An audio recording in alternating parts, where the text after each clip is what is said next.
we really care about trying to make it as easy of an experience for the customer as possible. Kind of our motto inside the shop is like it never happened.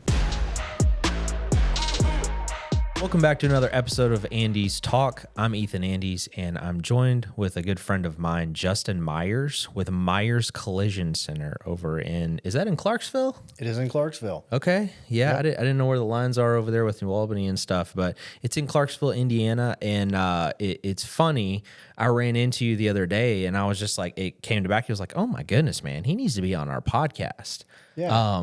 And I unfortunately have this epiphany quite often now where I meet people that I personally sold roofs to in the past. Yeah. And I know before this we were talking, and I met you when I came out to your house. I think it was right over 3 years ago. Okay. And then I think it was right around this time, almost exactly, we installed your roof. Yeah. And then I think right around that time you were either starting Myers, or how'd that work out? Yeah, I mean, it was definitely in the forefront of my mind, and I'm sure that we probably spoke about it a little bit. It was something that I was really actively wanting to do. Yeah.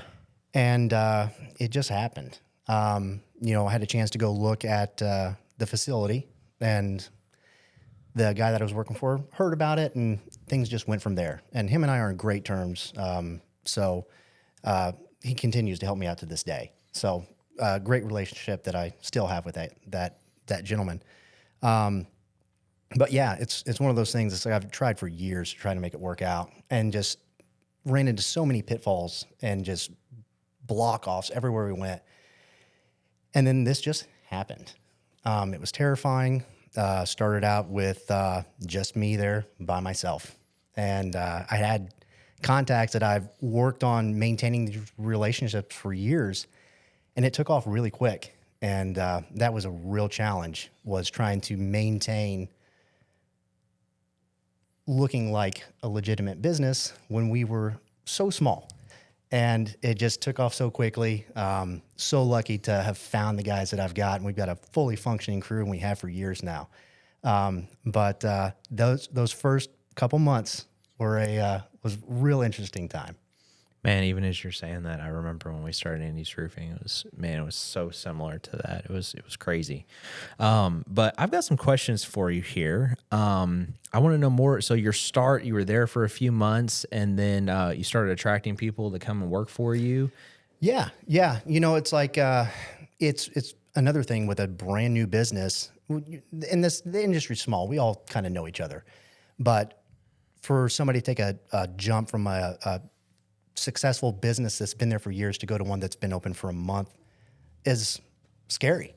And I really understood that after talking to people. And so ended up with one young guy that was really hungry, great experience in the industry. And him and I just went at it for several months, just the two of us, working long hours, and very lucky to have that guy. He's still with me today, and I hope he's there. I hope he retires from Myers Collision. And then the other guys came along, and some of them weren't 100% from this industry. And so learning about training and teaching was another new thing. I was used to working with some pretty experienced guys. Yep. And sometimes you forget some of the things that you take for granted that you know. Yeah. So yeah, no, there's my mom is a teacher, and Okay. I've sat with her before, and like, you're taught, but you don't understand a true professional until they explain to you how they're teaching. So people are audible learners, like can hear it. You have visual learners, you have a hands-on learner, and then usually people are a mixture of them. Yep. And so like you can tell somebody something, and some people are like, oh yeah, I'll go do that. So people have to see it done. Yep. And in your case, the startup, and then you're pulled 100 different directions, and then you're trying to like be in the moment with that person, and your phone's blowing up, and you're trying to get leads and calls, and that's fun. No, it seemed like it was inevitable. Like I would be in the paint booth, like just getting ready to do something, and that was like the fifth time that I've got back to that point, and they get pulled away for an estimate. But also, it's like, this is awesome. We got an estimate. I'm so excited to go out there and meet this person and try to help them out with their problem they've got. Yeah, yeah. You helped us out with a problem here just the other day. We Yeah. had one of our sales reps back into something, and yeah, it looks as good or better than new.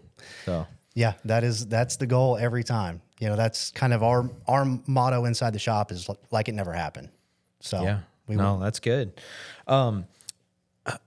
What are some of the misconceptions in the auto body world that you run into a lot with, like, let's say a homeowner or a business owner that has somebody come in? Like, what are some of the misconceptions just right out of the gate that you have to like dispel?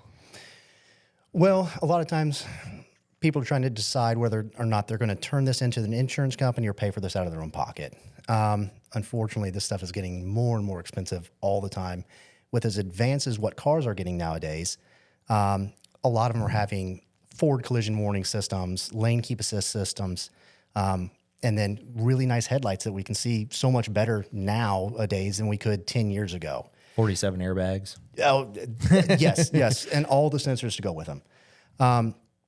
So some of these smaller looking repairs can be super expensive. And so we see this a lot where sometimes it's parking lot damage or mailbox or something like that. You know, I just looked at a mirror for my cousin's truck yesterday. It's a 2016 F-150. It's a $1,500 mirror. You're a Ford guy, aren't you? I'm a car guy. I saw your Ford out there. It's okay. I like it all. I like it all. That's how I got into this business, you know, just always love cars. Yeah, man. Well, yeah, so I dealt with that personally. I had a hole in one of my seats, and I thought I would be really smart. I actually need you to help me with this. Yeah. But I took the seat out. It was like 4 bolts and a couple little things, and replaced the seat, put the new seat in there, and it looks as good as new, but the airbag light is on. Okay. And I'm like, oh, man. So I think there's no more simple repairs. You have to get into the techie side and plug things in and program. Absolutely. And that's a challenge in our industry for sure. Yeah. Yeah, you pretty much have to have a computer, and that's something that most body shops have adapted now is pre-scans and post-scans so that you can scan it before you get started to know some of the challenges you may be looking at in that repair. And then when it's done, to check and verify that everything's plugged in. And then it gets even deeper than that with recalibrations and all the stuff that's necessary to properly repair a car nowadays. So I know in our industry, I mean, people, they deal with their roof problems. They may get their roof replaced. I think on average it's 1, possibly 2 times in their lifetime. And we walk them through that process. But if someone has an auto accident, let's say you're a good driver and you have an auto accident, can you walk us through the process? Because people, they're just not exposed to it until it happens to you, and then you got to deal with it and you don't know what to do. Absolutely. And it's usually a traumatic experience too. And so that's something that we really care about, trying to make it as easy of an experience for the customer as possible and as comfortable, because it's already uncomfortable. You're already not happy that you maybe hit a mailbox or somebody rear-ended you and they didn't have insurance. But if somebody comes into the shop, we can help walk them through that process, because it varies insurance company to insurance company. A lot of them will nowadays send an assignment to us. So you can come in, we can take photos and actually communicate with your insurance company for you. There are a few insurance companies that still have field adjusters, namely Progressive and Geico. Those companies will write their own estimate. They will still send somebody out to your house. Sometimes they'll actually just send somebody out to the shop. So the vehicle can come to our shop, get dropped off, and then one of their representatives will come out and take a look at it. But primarily, with technology now, it's really cool. I've got an app on my phone. I can get the VIN number, snap some photos of the outside of the vehicle and the damage, and then that insurance company can send an assignment directly to my estimating system. All the photos are already in there, and then we can just hit one button, upload that, and send it right to that insurance company for them to review. Makes it pretty quick and easy. And then do you usually get any pushback from that, or did they just kind of like, hey, looks good, you know, how fast can you get this person back together? It varies. With the insurance company, it's very common that there are some changes that the insurance company would like for us to make. We're going to write brand new OEM parts every single time. That's what we want. That's what the customer wants. There's cases that the insurance company won't pay for that. There are some programs that we have out there with dealerships that they can lower their cost so that we can possibly buy those parts at a lower cost to use those instead of the aftermarket or used parts. But yeah, that's pretty much. Gotcha. Well, as a little side question here, have you noticed deductibles even for auto stuff? Has it been going up? I do see some 2,000 deductibles from Wow. time to time. It is primarily 500 to 1,000. But every once in a while, I've very rarely seen $2,000 deductibles, but I have seen a couple of those probably this year. And I believe you probably are seeing that in the home market because I know mine went up. Well, that's why I ask, is like we're dealing with it in Yeah. the home services industry. If there's any insurance involved, deductibles, some of them are going to a percentage of value Yeah. of like the home. And I mean, if you got a nice house, Interesting. if you get one, even, like in Texas, they're getting 5%, like crazy stuff. But if you get 1%, your deductible is $3,000, $4,000, $5,000. Wow. Right out of the gate. Yeah. And some of them, they're changing the policies after a certain time period. It'll change the deductible, or it'll just change the coverage entirely. Yeah. So it's nuts.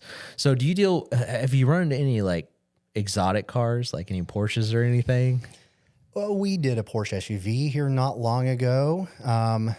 We've got a gentleman that's brought a really cool white Corvette to us, one of the new body style Corvettes, that's had all kinds of work done to it. It's viciously loud every time you start it up. It'll make you jump if you're not the one starting it up. But yeah, we've had a chance to work on his vehicle several times. A very good customer, very nice guy. Man, that's cool. Yeah.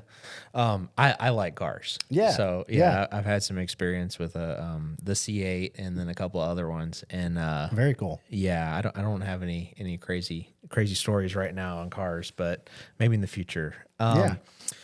Tell me about a memorable experience that you've had.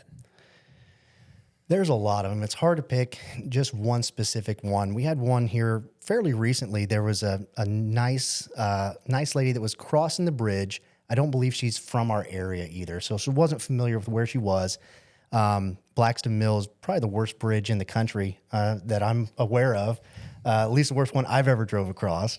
Somehow she made contact with the side of the bridge, blew out her tire, and came to us and just didn't know what to do, didn't know where to go.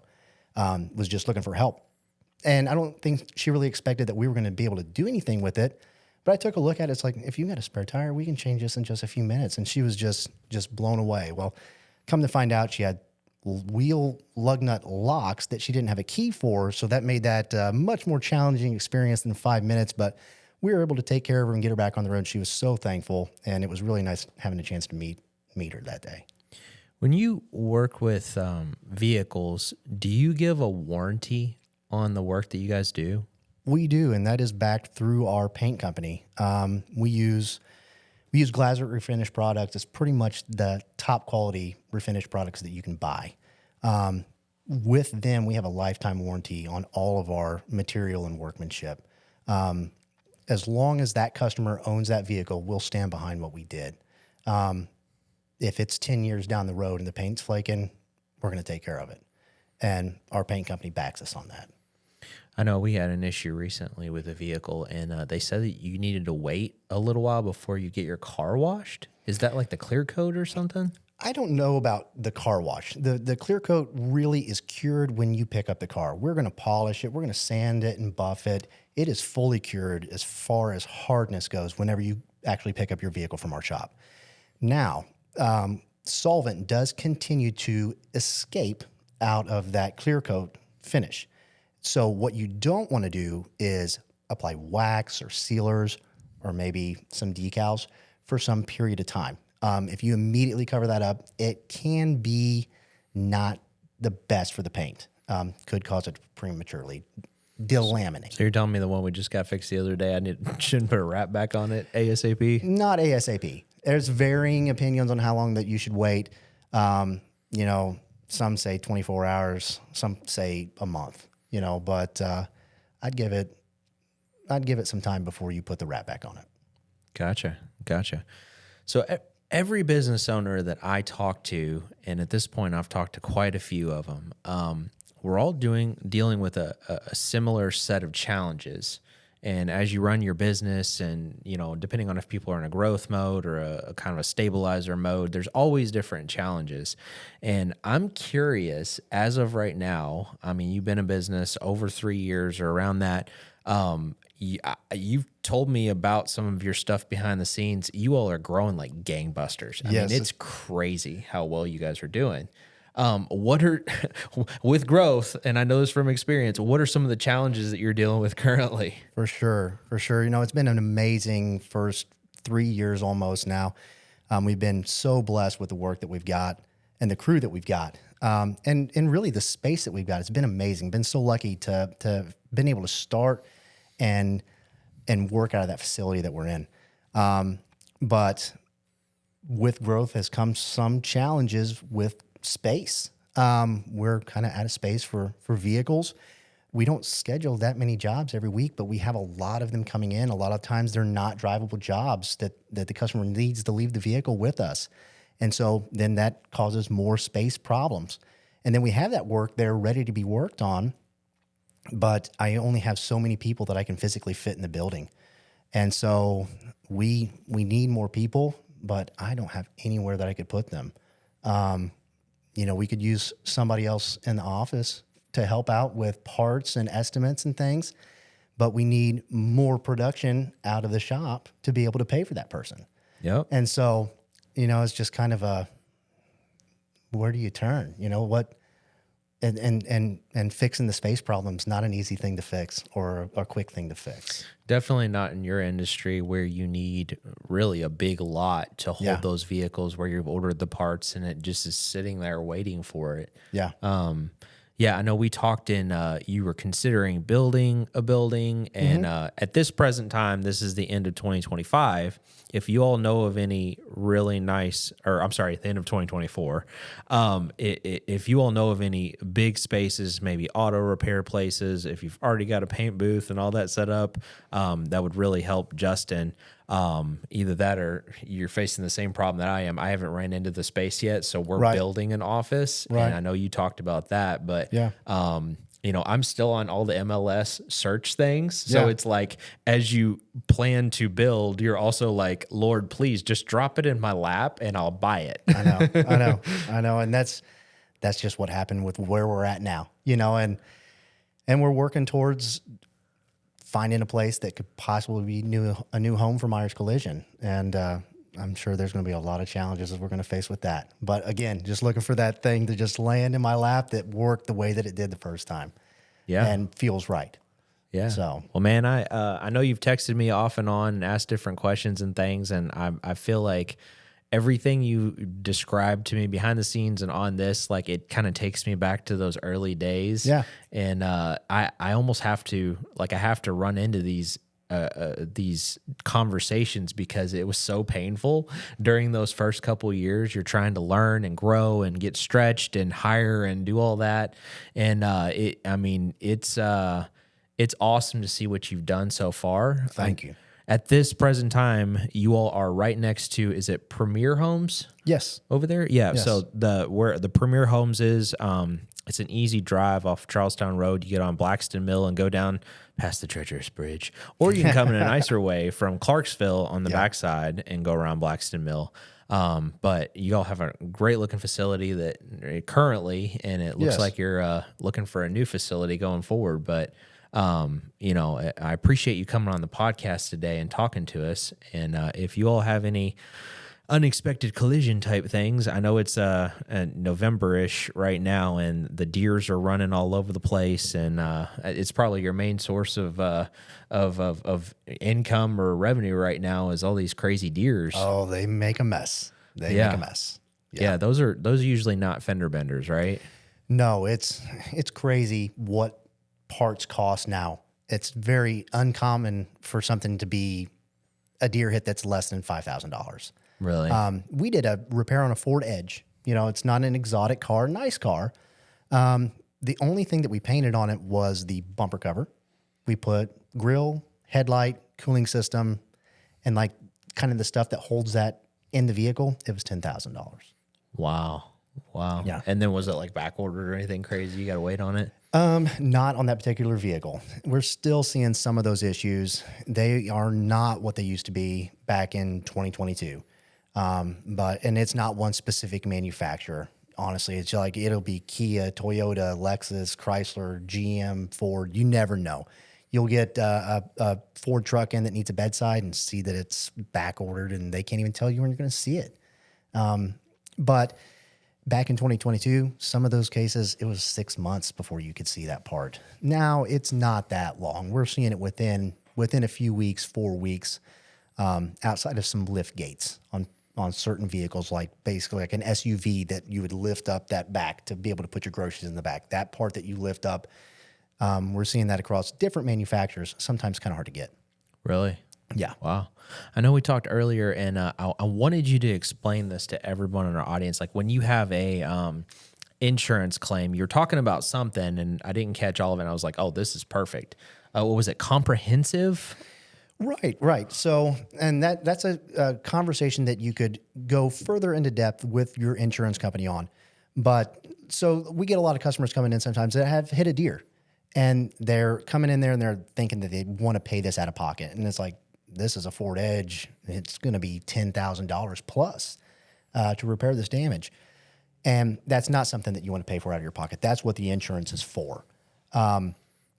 So a deer hit, something that's moving that hits you, that's a comprehensive claim.